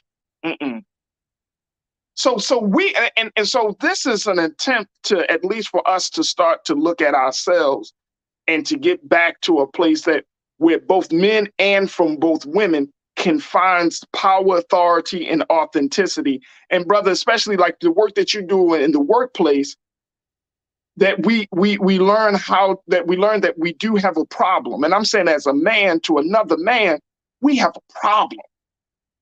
Our ego has gotten in the way of us making sound decisions, of us having balanced relationships, healthy, positive relationships. Our ego has gotten in the way of a lot of things, Brother Shanadu. Yeah, and if I could just go ahead, bro. Just think about this. By societal standards, I'm going to go back to Amini. The male rule of that nation, and I keep saying male dominated, is that the woman should wear a headscarf.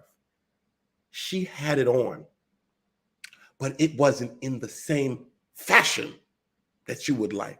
Do y'all see what I'm saying? Like, right. How even the man's inequity towards a woman is not enough for a man.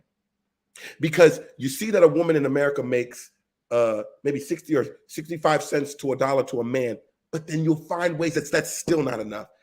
Y'all don't see that as a problem?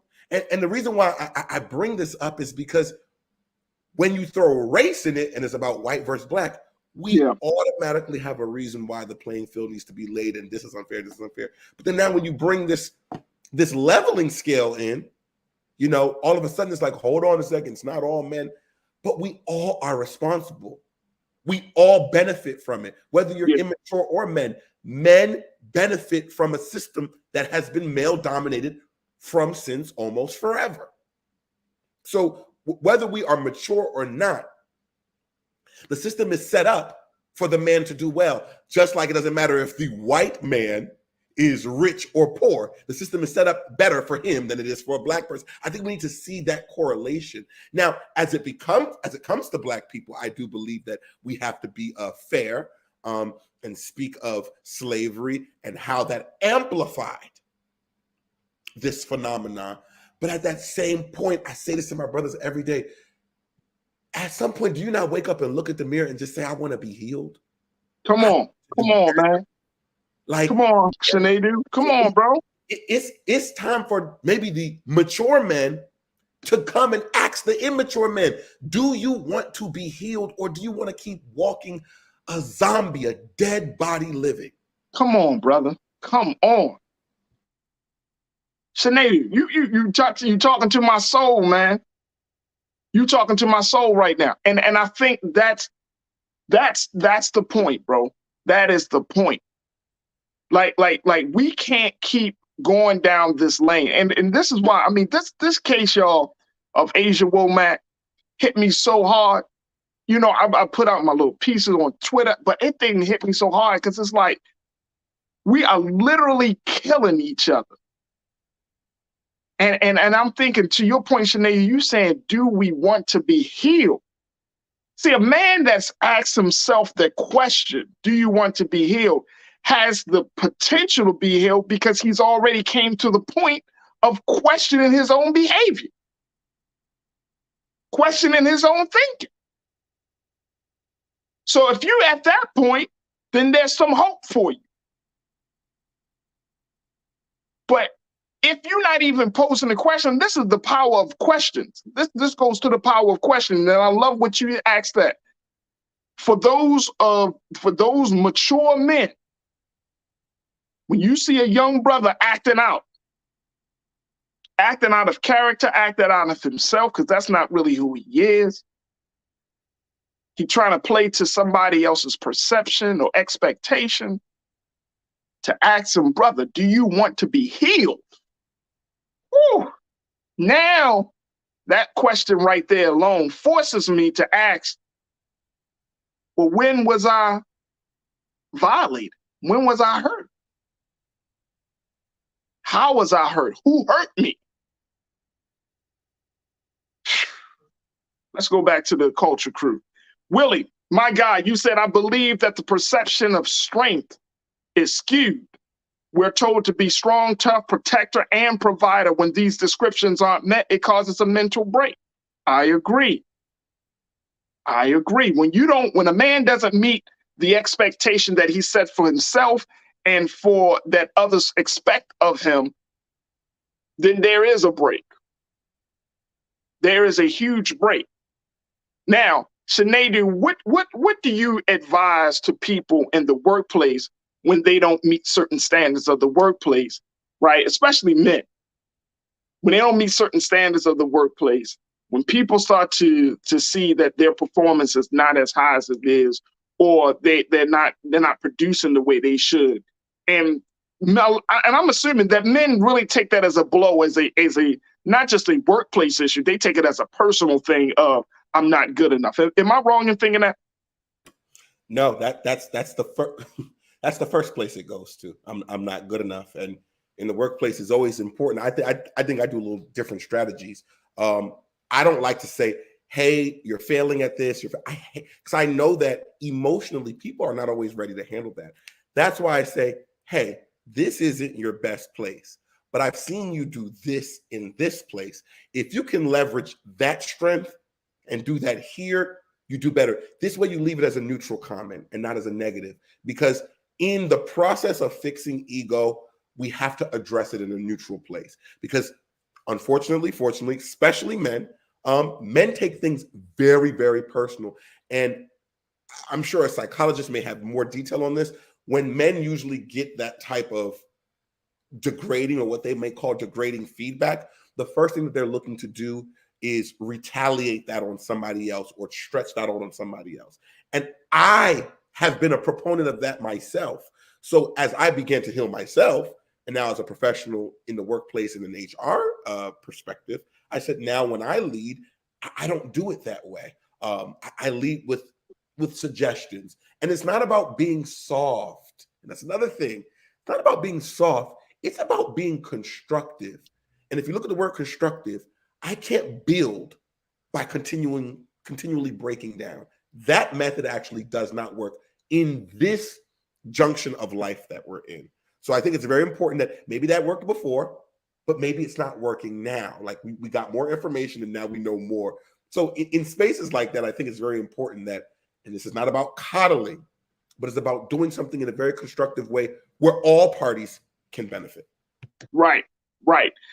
We got a few more minutes with you, Sinead, so I'm certainly grateful of your time today.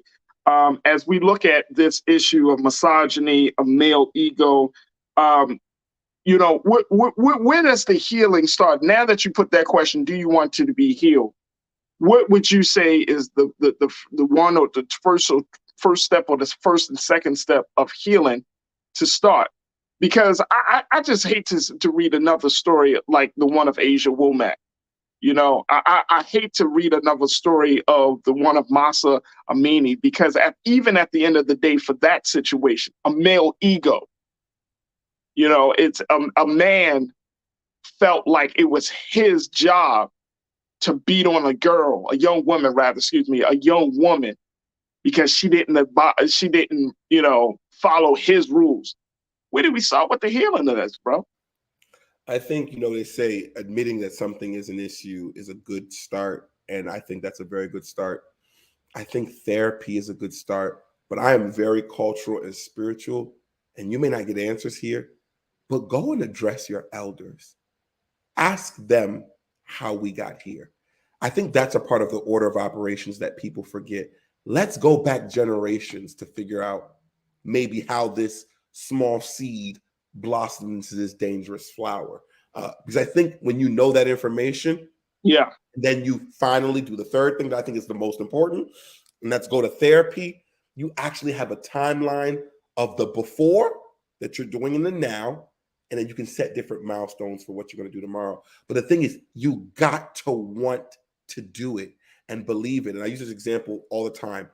I have meditated before for many years, and it never worked until recently. I did it, and I told myself, I want this to work. I want this to have an effect on me. And by announcing that and bringing that forth, it did for the first time. I think sometimes people do things as a box check off, right? Oh, I went to therapy, I talked about it. But are you really actually making the actionable changes? Are you telling yourself that this, because this is a whole reprogramming. We're all grown now. You're reprogramming yourself not only against what you've been told, but you're programming yourself against the current of reality that has been paved by society. Right. That is a hard pill to swallow. But I think it really just starts with, again, us checking our elders, male elders. So I don't think this is the job of women. Women do enough. We can't keep going to them for free help. Check with our elders for sure. Kind of ask ourselves that questions. And men, go to therapy, go to groups with other, bring your brothers with you, because if you're not healing the people next to you, you're actually setting yourself up to get reinfected.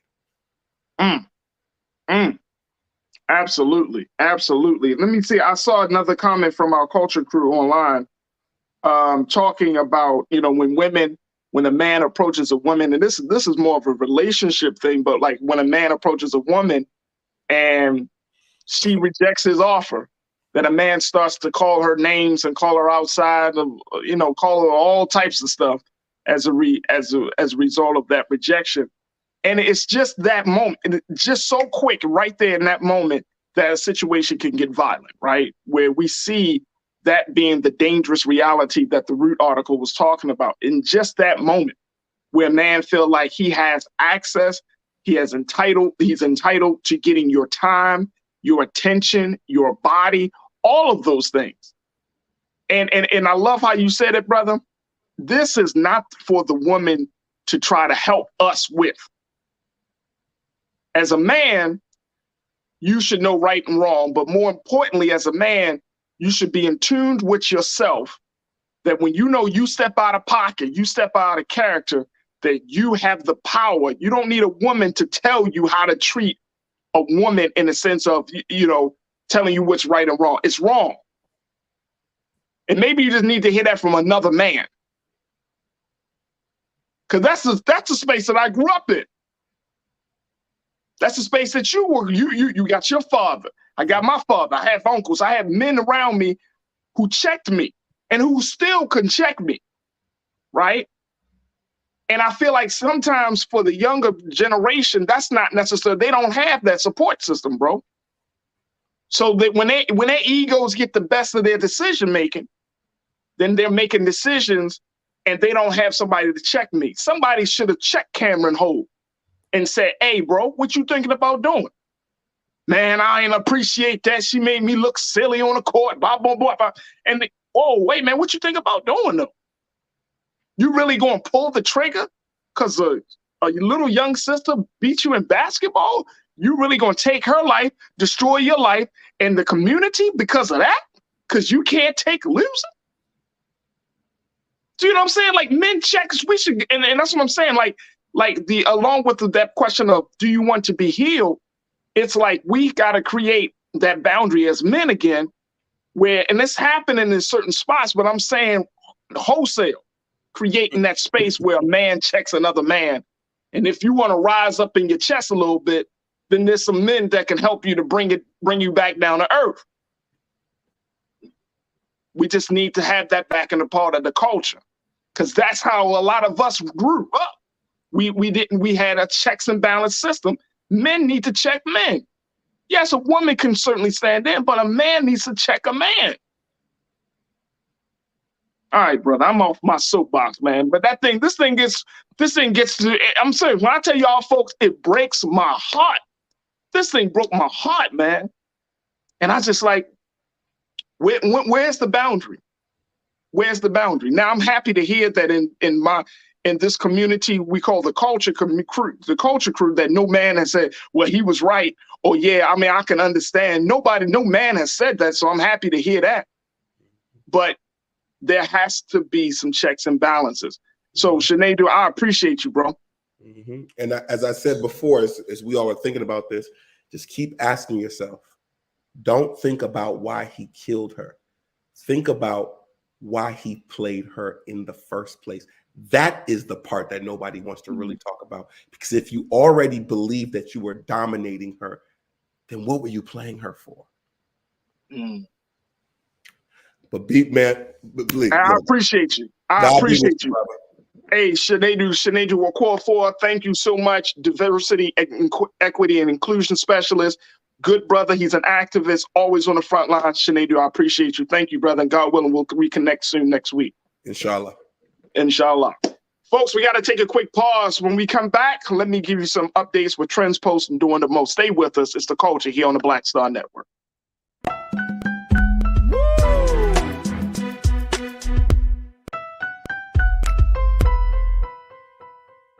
Pull up a chair, take your seat.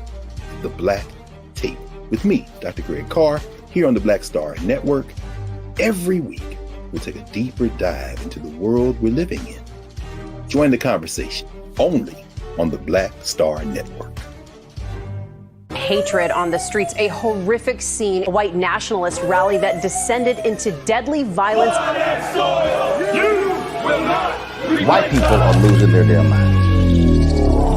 As an angry pro-Trump mob storms the U.S. Capitol, we're about to see the rise of what I call white minority resistance. We have seen white folks in this country who simply cannot tolerate black folks voting. I think what we're seeing is the inevitable result of violent denial. This is part of American history. Every time that people of color have made progress, whether real or symbolic, there has been what Carol Anderson at Emory University calls white rage as a backlash. This is the rise of the Proud Boys and the Boogaloo Boys. America, there's going to be more of this. Here's all the Proud Boys, guys. This country is getting increasingly racist in its behaviors and its attitudes because of the fear of white people. The fear that they're taking our jobs, they're taking our resources, they're taking our women. This is white fear.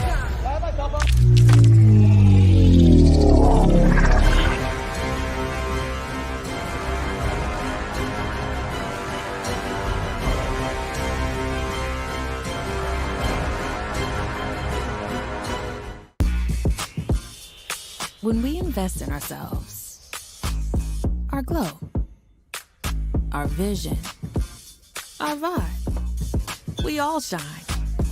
Together, we are black beyond measure. When you talk about blackness and what happens in black culture, we're about covering these things that matter to us, speaking to our issues and concerns. This is a genuine people-powered movement. There's a lot of stuff that we're not getting. You get it, and you spread the word. We wish to plead our own cause. Too long have others spoken for us. We cannot tell our own story if we can't pay for it. This is about covering us. Invest in black-owned media. Your dollars matter. We don't have to keep asking them to cover our stuff. So please support us in what we do, folks. We want to hit 2,000 people, $50 this month, raise $100,000. We're behind 100,000, so we want to hit that. Y'all money makes this possible. Check some money orders. Go to P.O. Box 57196, Washington, D.C. 20037-0196. The Cash App is $RM Unfiltered. PayPal is R Martin Unfiltered. Venmo is RM Unfiltered. Zelle is Roland at RolandSMartin.com. When we invest in ourselves, we're investing in what's next for all of us. Growing, creating, making moves that move us all forward. Together, we are black beyond measure.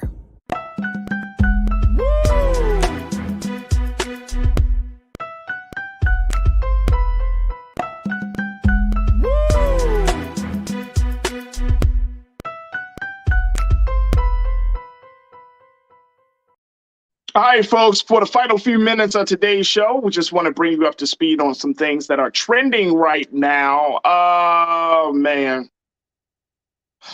I know a lot of you didn't want me to keep talking about this guy.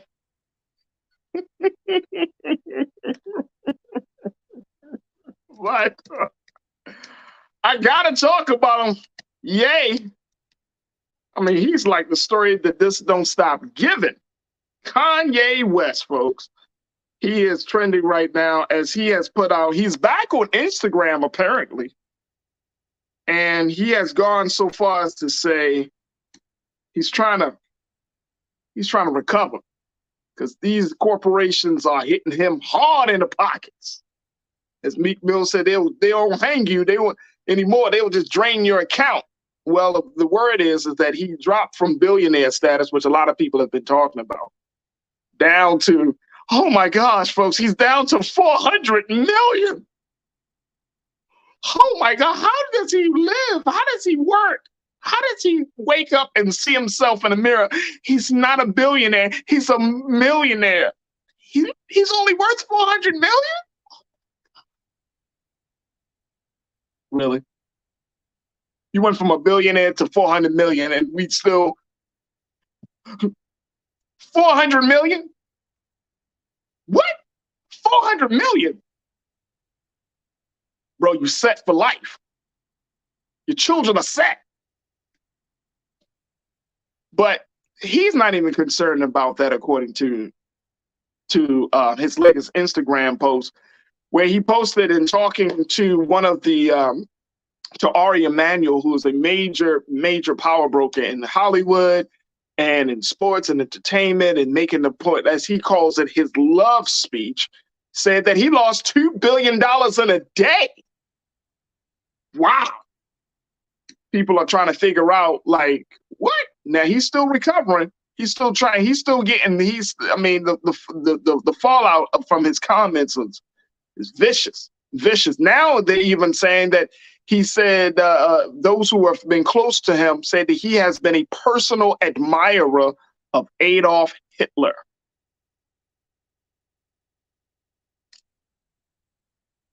Oh, I don't know what to say. So he's lost $2 billion in a day, and he's now being painted as an admirer of Adolf Hitler, even going as far as to say that at one point he thought about naming one of his albums after Hitler.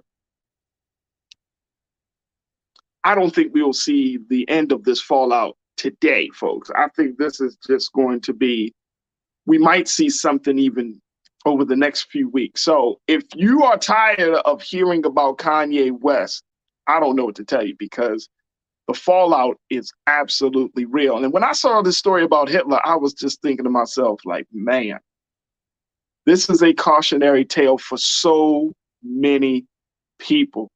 So many people. Oh my God. There's so many things that we can pull out, but we don't have the time to talk about this today. But so many lessons that can be learned from Kanye West's trajectory and his story. Wow. That's all I can say. It's wow. So that's trending right now. Also, let's talk about Rihanna. Rihanna is trending because after a long, she took a little hiatus. Apparently, she is back. She went back into the studio and decided to make a song for the upcoming Black Panther film, Wakanda Forever. She's going to release her new song, Lift Me Up. It comes directly from the Black Panther soundtrack.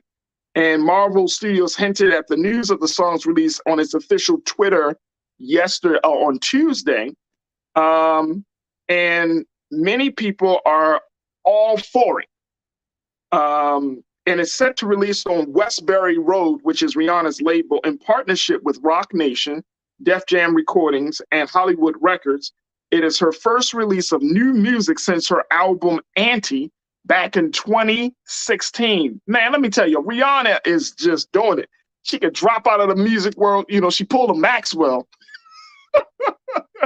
Dropped off, did the fashion, did the business thing, and said, all right, I'm going to go back in the studio. Let me throw something on the track for the new Black Panther. Wow. And if you go on to Marvel's official Instagram, it's on the official Twitter account, they posted a 15-second clip of the 3D graphic of Black Panther Wakanda Forever before transitioning to a single R with the date October 28th, 2022. So it's going to drop officially tomorrow. It was accompanied by the caption of wide-eyed emoji with the Wakanda Forever hashtag, folks. Lift Me Up was conceived as a tribute to the late Chadwick Boseman, and the actor, of course, who played Black Panther, who passed away as a result of cancer in August of 2020. And so it is expected to be one of the highlights from the Wakanda Forever soundtrack. And so it was co-written by Rihanna, Ludwig Göransson, Tim's. Y'all know Tim's. Y'all, the ladies love some Tim's nowadays, man. He got a great sound. I love Tim's as well. and Black Panther director Ryan Coogler. Goranson, who is the Academy Award-winning film score for Wakanda Forever, produced the song, which was recorded in 5 countries. Of course, if it's Rihanna, she's gonna have to make it big. It's gonna have to sound big. Are y'all ready for this one? Are y'all ready for the Black Panther soundtrack? Now, look, I remember when Kendrick Lamar, he did the first soundtrack. Y'all remember this from the original film? I like some of the sounds. I like a couple of tracks, but it wasn't my favorite. I've heard soundtracks. I do love soundtracks, but in the top soundtracks, and y'all tell me very quickly, do you think that first Black Panther soundtrack was the one? I'm not a fan of it. I like a couple of songs. I love All the Stars with Kendrick and SZA.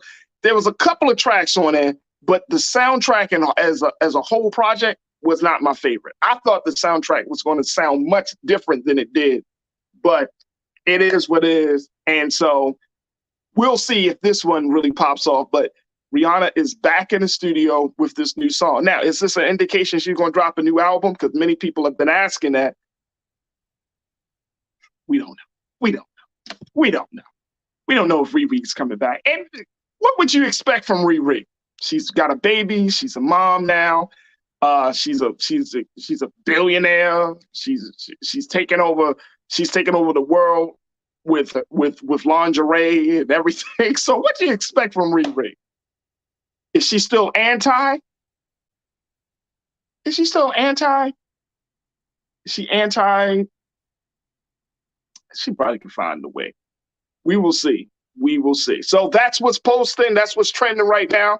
And that's the report for Trends Posting doing the most. All right, folks, it is that time. We truly appreciate each and every one of you. Make sure while you're online scrolling and trying to listen to Rihanna's new song that you scroll over to blackstarnetwork.com. Yes, make sure you check us out on our website. We want your support. We need your support, your financial support. Make sure you offer whatever you can. Any donation will help us in this day and time as we continue to build and expand the network, taking the network to the next level. So many great things are happening, and we want you to be a part of the movement for Black media. So go to blackstarnetwork.com and show your support. Also download the app on all of your devices free of charge. Sign up to be a part of the Bring the Phone fan club. Follow Black Star Network on Instagram and on Twitter. And also follow me, yours truly, Farajii Muhammad. You can find me on Instagram at The Real Farajii. You can find me on Twitter at Farajii. I just want to connect. I don't want to continue to build the community. Let's continue to build this platform that we call Black Star Network, that we call our own platform to have our conversation. So big shout out to everybody in the team for that.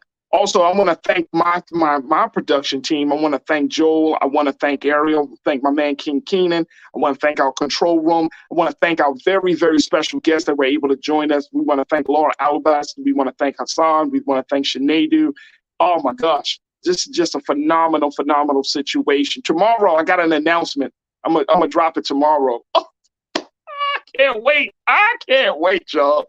Got something for you. We're gonna kick it off, but I need your help.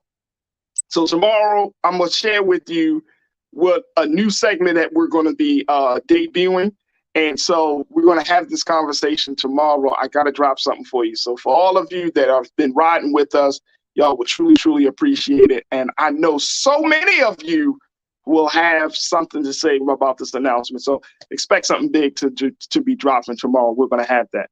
All right, folks, that's going to do it for me. Stay tuned. Up next is RMU, Roland Martin Unfiltered, with the big guy himself, Brother Roland Martin. As always, tune into him, 6:00 p.m. Eastern Standard Time. But on my end, I thank y'all so much for tuning in. And remember this, never be afraid to challenge what's wrong. Stand for what's right while being yourself in the process. God willing, we will be back tomorrow.